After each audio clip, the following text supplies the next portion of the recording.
Doctors are saying being overweight can be determined by age 5. Now, it's called fate weight. Edna Cortines has more about that theory and whether there's actually anything that we can do to rewrite our destiny. Monica Diaz preps food for her and her son every Sunday night.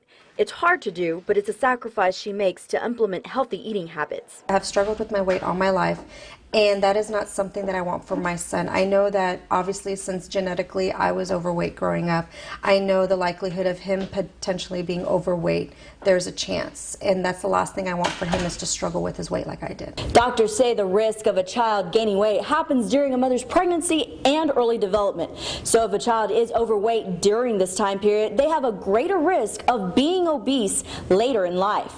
A lot of people feel like their fate is set. You know, my family is overweight, you know, my parents are overweight, I'm going to be overweight, I'm going to be unhealthy, and the reality is all of that is changeable. Successful weight loss starts with a plan. Have an idea, set a goal, and figure out how you want to achieve it. Making sure that the kids are getting proper nutrition, making sure that they're getting their 3 vegetables and 2 fruits every day, taking out a lot of the processed foods, so things that come in packages or boxes or through windows.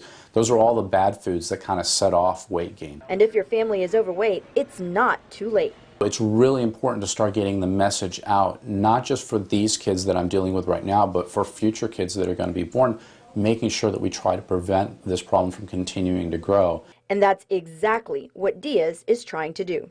I want him to role model good eating habits. I want him to make healthy choices. Edna Cortines, Chris 6 News.